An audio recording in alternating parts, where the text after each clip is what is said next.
Hello there! So today we are going to be talking about buying pre-loved bags in Japan.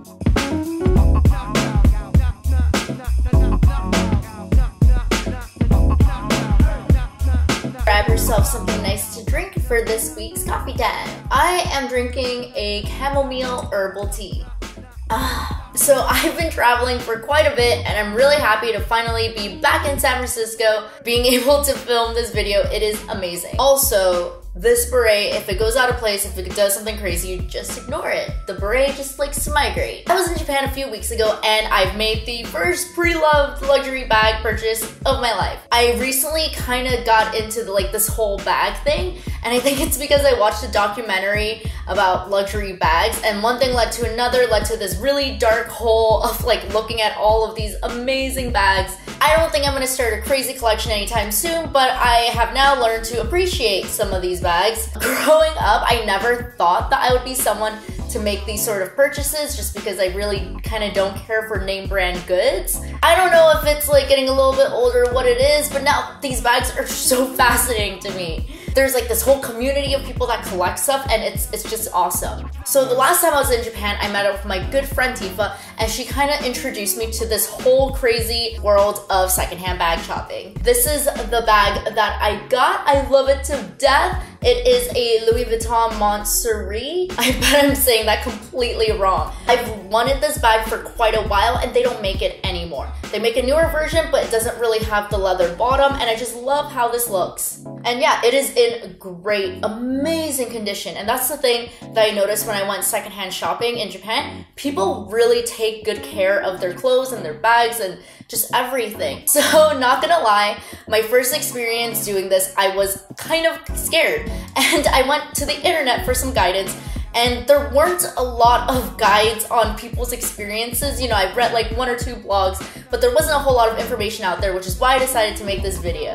So I'm gonna tell you about the stores that I went to and some tips to optimize your shopping experience. So first of all, where do all these bags come from? I have never stepped into a secondhand store and have seen so many Birkins and Kellys just wall to wall, just designer everything. I was a little bit taken aback. For the most part, some of these bags are quite rare, so it's kind of shocking to see them in a secondhand environment. So culturally, I think that in Asia, Japan, wherever, there is a different culture around designer goods than it is in America.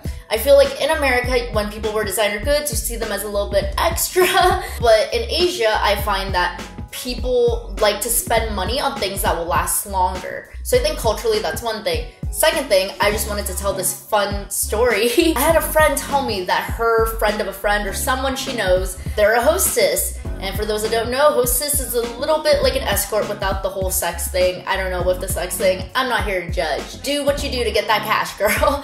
But this girl was a hostess, and what she would do is she would get all of her clients to get her the same bag and just pawn the rest of the bags off. And I thought, wow, that is exceptionally smart and entrepreneurial. I would not have thought of that in her position, so kudos to her. Are they real? So of course, the first thing you're gonna wanna ask is, are these bags real? How can I verify that they're real? So the stores I'm going to introduce to you, they're actually nationwide stores. You know, it's not like a one-off pawn shop sort of thing. These are really big stores, and they have different stores all over Japan. Japan is really, really strict with authenticity and counterfeiting, so I really doubt that these stores would sell fake items. These stores also have a team of specialists that verify the bags as they roll in, and they only buy bags that are really, really in good tip-top shape. Okay, so I'm gonna introduce to you 3 stores that I went to. I went to a lot of one-off shops, but I'm not gonna go into that. These are the 3 that I think are really convenient, reliable, and they have stores in a lot of different districts. So the first store is a store called Ragtag.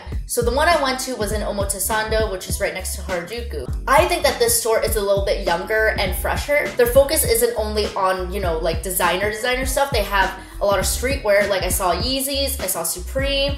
They have a large variety of different styles, and I think, not sure, it's aimed at a more fashion conscious, younger audience. My boyfriend found a really amazing Rick Owens jacket there for super, super cheap.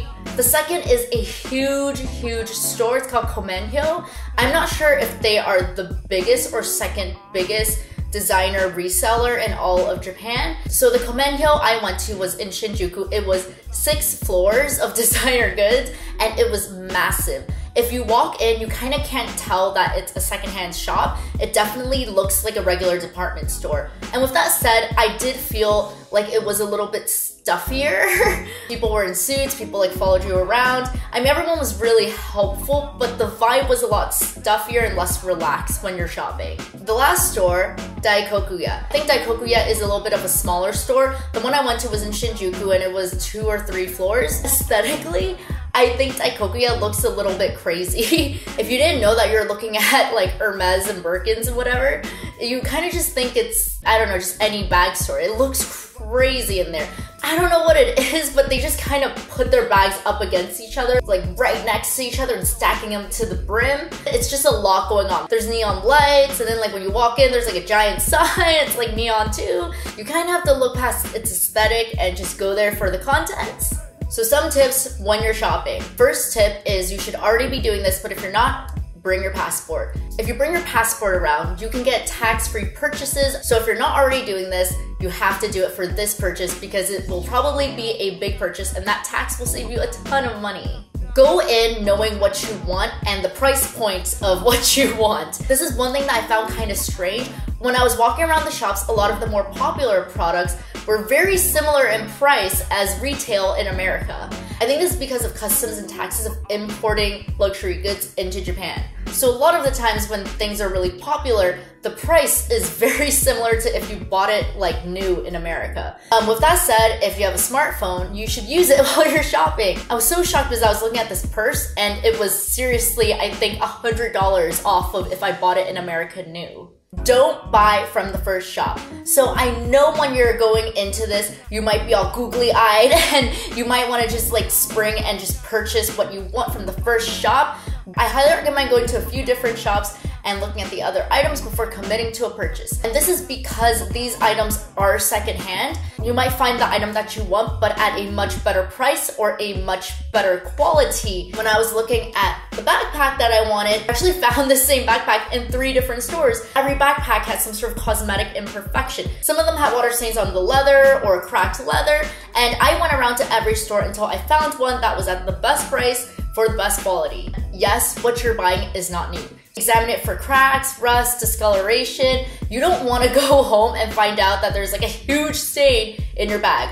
Because first of all, it's international, you can't really return it. Second of all, most of these stores don't even have a return policy. Unlike a lot of American stores with a very lenient return policy, these return policies kind of don't exist. It's a little bit like you examine it, you walk out, and you can never return it. So if you're feeling a little skittish and not so sure about buying your purse, when I buy most big purchases, I buy it on a credit card that has purchase protection. And that means that if for some reason what you buy is completely different than what was advertised, you get a refund or you get a partial refund. And this is great, especially when you're making big purchases like this, because say for example, you buy a bag, for some unknown reason, it's not the bag you thought existed, it's a fake. What you can do is you can get a third-party person to verify the authenticity of your bag and then file a claim with your credit card company. So that is a pro tip if you're kind of scared about buying pre-loved items. But truth be told, these stores are really legit. I don't think you need to do that, but if for some reason it would make you feel better, I highly recommend doing that. So yeah, that's it. That's what I did when I bought my purse. Would I buy pre-loved again? Hell yes. Buying a purse is to me like buying a car. The moment you get a little scratch on it, you just die a little bit on the inside. And for some reason, when you're buying pre-loved, knowing that it already has a little bit of an imperfection on it actually makes me feel better, which is weird. So yeah, so I hope you enjoyed this video. If you did, don't forget to like, comment, and subscribe. I have a ton of Japan vlogs and other stuff coming up, so don't forget to check those out as well. And I'll see you next time. Bye!